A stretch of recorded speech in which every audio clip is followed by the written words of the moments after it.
வணக்கம். அன்பார்ந்த சுபிக்ஷா டிவி நேயர்களுக்கு உங்கள் ஜோதிடர் ஜெயமஸ் சந்திரமௌலியின் பதிவு. இந்த பதிவு கும்ப லக்ன அன்பர்களுக்கு. குரு நட்சத்திர மாற்றம் அடைகிறார். நமக்கு 4ஆம் இடத்துல ரிஷபராசியில் இருக்கிற குரு பகவான் சூரியனுடைய நட்சத்திரமான கார்த்திகை நட்சத்திரத்திலிருந்து சந்திரனுடைய நட்சத்திரமான ரோகிணி நட்சத்திரத்துக்கு மாறுகிறார். ஜூன் மாதம் 13ஆம் தேதியிலிருந்து ஆகஸ்ட் 20ஆம் தேதி வரைக்கும் 67 நாட்கள் இங்கே பயணிக்கிறார். இப்போ இதில் கும்பத்துக்கு நமக்கு என்ன மாதிரியான அமைப்பு அப்படின்னு பார்த்தீங்கன்னா, 4ஆம் இடத்துல இருக்கிற குரு 10ஆம் இடத்தை பார்க்கறாரு. 6ஆம் அதிபதியினுடைய சாரத்தில் இருக்கார். அப்போ 6ஆம் இடம் என்பது என்னன்னா சர்வீஸு, உழைப்பு, வேலை வாய்ப்பு, வழக்கில் வெற்றி, அதனால நமக்கு எதிரிகள் வசப்படுதல், இதெல்லாமே நல்ல பலன்களை தான் தரும். அப்ப இந்த மாற்றம் நமக்கு நன்மையை தரும். இது நமக்கு தொழில் சார்ந்து டெவலப்மெண்ட் கொடுக்கக்கூடிய ஒரு அமைப்பு. அப்ப இதை பயன்படுத்தி நம்ம தொழிலையும் பண வரவைக்கும் வேலை வாய்ப்பு, பதவி, ப்ரமோஷன் இதுக்கெல்லாம் சப்போர்ட் பண்ணிக்கலாம். ஆக்சுவலா நமக்கு லக்னத்துல தான் பூரட்டாதி நட்சத்திரம் இருக்கு. கும்ப லக்னத்திலேயே குருவனுடைய பூரட்டாதி நட்சத்திரம் இருக்கு. 5ஆம் இடமான மிதுன ராசியில புனர்பூச நட்சத்திரம் இருக்கு. 9ஆம் இடமான துலா ராசியில விசாக நட்சத்திரம் இருக்கு. இந்த 1ஆம் இடம், 5ஆம் இடம், 9ஆம் இடம் என்பது நம்முடைய திறமைகளை வெளிப்படுத்துறது, நமக்கு அருளை தருவது, நமக்கு அறிவை தருவது, ஆரோக்கியத்தை தருவது, உறவுகளை தருவது என்ற வகையில குருவனுடைய பொட்டன்ஷியல் இருக்கு. இப்ப நம்ம ஜனன ஜாதகத்துல 4ஆம் இடத்துலயோ 8ஆம் இடத்துலயோ 12ஆம் இடத்துலயோ குரு மறைந்திருந்தார் என்றால் நமக்கு இந்த சுயபலம் குறைவு ஏற்படும். அதே போல அறிவு ஆற்றல்ல தடைகள் ஏற்படும். இறையருள், பூர்வீகம், குலதெய்வ கோயில், தந்தை வர்க்கம், இதுல எல்லாம் பிரச்சனைகள் ஏற்படும். அதனால அந்த 4, 8, 12ங்கிறது லக்னத்துக்கு ஆகாத ஸ்தானம். அதை நம்ம ஜனன ஜாதகத்துல வெரிஃபை பண்ணிக்கணும். இன்னும் அக்யூரேட்டா கணிக்கிற கணிதம் இருக்கு பாஸ்கர் ஆஸ்ட்ராலஜியில. அது உப நட்சத்திரங்கள் கண்டுபிடிக்கிறது. 12 பாவத்திற்கும் அதிகாரிகள். அதுல குரு 8, 12 தொடர்பு இருந்தாலும் பாதிக்கும். ஸோ இந்த மாதிரி நம்ம குருவனுடைய பலனை ஸ்ட்ரென்த்து எப்படி இருக்கு நம்ம ஜாதகத்துலன்னு தெரிஞ்சுக்கிட்டு நம்ம அதை அடாப்ட் பண்ணணும். இப்போ 4ஆம் இடத்துலதான் குரு இருக்காரு. ஆனால் அந்த குருவானவர் சந்திரனை போல வேலை செய்கிறார். சந்திரன் நட்சத்திரத்துல அவர் போறதுனால 6ஆம் அதிபதி போல வேலை செய்கிறார். அதனால வேலை வாய்ப்புக்கும் பணவரவுக்கும் அதே போல நமக்கு தொழில் பலத்துக்கும் நன்மைகளை செய்யக்கூடிய அமைப்பு.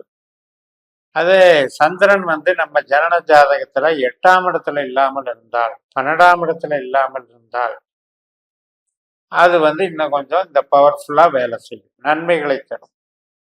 அப்ப இப்படியெல்லாம் ஒரு கிரகம் நட்சத்திரத்தின் பலனை எப்படி செய்யுது, அந்த நட்சத்திராதிபதி லக்னத்திற்கு எந்த இடங்கள்ல தொடர்புகள் ஏற்படுத்திக்குது அப்படிங்கிறத வச்சுதான் நமக்கு பலன் திசாபுத்தியிலையும் வேலை செய்யும், கோச்சாரத்திலையும் வேலை செய்யும்.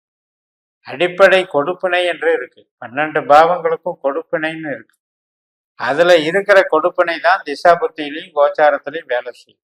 அந்த கொடுப்பினையை தெரிந்து கொள்ள நம்ம முறையில கணிக்கணும். 12 குணநட்சத்திரங்கள், 12 புள்ளிகள் தெரியணும். அப்ப எந்த கிரகம் நமக்கு பணம் தருது, வேலை தருது, புகழ் தருது, தொழில் தருதுன்னு தெரிஞ்சுக்கணும். அதே போல எந்த கிரகம் உறவுகளை தருது, எந்த கிரகம் கஷ்ட நஷ்டங்களை தருதுங்கிற விஷயத்த இந்த கணிதத்துல நீங்க தெரிஞ்சுக்க முடியும். அது மாதிரி தெரிஞ்சுக்கிட்ட பிறகு இது மாதிரி அடாப்ட் பண்ணும்போது உங்களுக்கு அது எந்த கேள்விக்கு சாதகத்தை தருகிறது, நம்முடைய எந்த விருப்பத்துக்கு அது நன்மை செய்கிறதுங்கிற விஷயம் தெளிவா தெரிஞ்சிடும். இதைத்தான் விதி கொடுப்பினை அப்படின்னு சொல்லுவாங்க. அப்ப இந்த விதி இந்த 360 டிகிரியில நமக்குள்ள கிரகங்களாக மறைக்கப்பட்டிருக்கு. அந்த சூட்சுமத்தை புரிஞ்சுக்கிட்டோம் அப்படின்னா நமக்கு பலன் பார்க்கறது ஈஸி. அப்ப ஜென்ரலாவே நமக்கு குரு இந்த இடத்துல இருக்காரு அப்படின்னு சொல்றது மேலோட்டமான பலன். இந்த நட்சத்திரத்துல இருக்காரு அப்படிங்கிறது இன்னும் ரொம்ப நுணுக்கமான பலன்.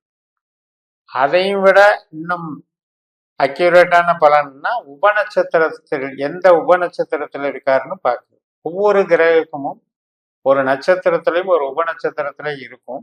நம்மளுடைய ஜனன ஜாதகத்துல விதி கொடுப்பினைகளை கணிக்கும் பொழுது ஒவ்வொரு பாவமும் ஒரு நட்சத்திரத்திலையும் உபநட்சத்திரத்திலையும் அமர்ந்து அந்த கொடுப்பினையை நமக்கு தெரிவிக்கும். நமக்கு திருமண வாழ்க்கை இப்படித்தான், நமக்கு தொழில் பலம் இப்படித்தான், நமக்கு பொருளாதார முன்னேற்றம் இப்படித்தான், ஆரோக்கியம் இப்படித்தான் அப்படிங்கிறது கொடுப்பினைகளை நம்மளுக்கு தெரிவிக்கும். அந்த கொடுப்பினைகள் எப்ப நடக்கும்? நமக்கு என்ன திசை புத்தி அந்தரம் நடக்குதோ அந்த திசை புத்தி அந்தரம் எந்த பாவங்களுக்கு தொடர்புடையதாக இருக்கிறதோ அந்த பாவங்களை இயக்கும் போது நம்ம கேள்விகளுக்கு அது பதிலை கொடுக்கும். இப்ப நமக்கு சந்தோஷம், குடும்ப உறவுகள், ஆரோக்கியம் இதெல்லாம் நல்லா இருக்கு, ஆயுள் கூட நல்லா இருக்கு, ஆனா பணம் இல்லை சார் அப்படின்னு சொல்றாங்க இல்லையா? அதுக்கு 5ஆம் இடமும் 9ஆம் இடமும் வேலை செஞ்சா அவருக்கு தொழில் அமையாது, வேலை அமையாது. ஒருத்தர் சும்மாவே இருக்கிறாங்க அப்படின்னா சுகமா இருக்கிறான், ஆனா பொருளாதாரத்துல மேம்பட முடியாது. இப்படி பாவங்களுடைய தன்மைகளை புரிந்து நம்முடைய ஈடுபாட்டை புரிந்து அந்த கிரகங்களுடைய வேலைகள் நமக்கு இருக்கும். இப்ப நமக்கு சனி பகவான் தான், புதன் பகவான் தான், இந்த 2 பேரும் தான் முழுக்க முழுக்க பண வரவு, வேலை, உத்தியோகம், வளர்ச்சி இதுகளுக்கெல்லாம் சம்பந்தப்பட்ட கிரகம். அந்த கிரகமும் இப்ப கும்பத்துல இருக்கிறதுங்கிறது தனஸ்தானத்துக்கு கொஞ்சம் வீக்கு. அதே மாதிரி 6ஆம் இடமான சர்வீஸ் பண்றதுக்கும் கொஞ்சம் நெகட்டிவா இருக்கு. 10ஆம் இடமான சொந்த தொழில் பண்ற இடத்துக்கும் கொஞ்சம் அது டிஸ்டர்பன்ஸா இருக்கு. அப்ப இந்த காலகட்டத்துல இந்த சனியினுடைய தாக்கமும் தொழில் சார்ந்த விஷயத்துக்கு சாதகமாக இல்லாதப்ப இந்த கும்பத்துக்கு இந்த தொழில் சார்ந்த குரு சாதகமா இருக்கிறதுனால நமக்கு இது ரிவர்ஸா வேலை செய்யும். இந்த காலகட்டத்துல கொஞ்சம் தொழில் சார்ந்த நன்மைகள் கிடைக்கும். இதுல ஜனன கால ஜாதகப்படி நமக்கு திசாபுத்தியில குருவோ சந்திரனோ நல்ல முறையில பாவ உபநட்சத்திரமாக அமைஞ்சு அவங்களுடைய திசைய புத்தியோ அந்தரமோ நடக்கும் பொழுது இன்னும் நமக்கு சிறப்பாக செயல்படும். இப்ப நமக்கு சனி புதன் இந்த 2 பேர் தான் தொழிலுக்கு சம்பந்தப்பட்ட கிரகங்கள். அப்ப அது சம்பந்தப்பட்ட நட்சத்திரங்கள் இருக்கு. இப்ப பூசம், அனுஷம், உத்திரட்டாதி சனியினுடைய நட்சத்திரம், ஆயில்யம், கேட்டை, ரேவதி புதனுடைய நட்சத்திரம். இந்த 6 நட்சத்திரங்கள்ல நீங்க பெருமாள் வழிபாடு மற்றும் ஆஞ்சநேயர் வழிபாடு இதெல்லாம் செய்யும்போது தொழில் பலம் அதிகரிக்கும். அதனால இந்த அமைப்புல கும்பத்துக்கு பொறுத்த வரைக்கும் வேலை வாய்ப்புக்கும் சர்வீஸுக்கும் மதிப்பு இருக்கு. உறவுகள் சார்ந்த விஷயத்திலையும் ஆரோக்கியம் மற்றும் திருமண உறவுகள், திருமண பந்தங்கள் இது சம்பந்தப்பட்டதிலையும் கொஞ்சம் நெருடல்களும் சஞ்சலங்களும் இருக்கும் என்று கூறி நிறைவு செய்கிறேன்.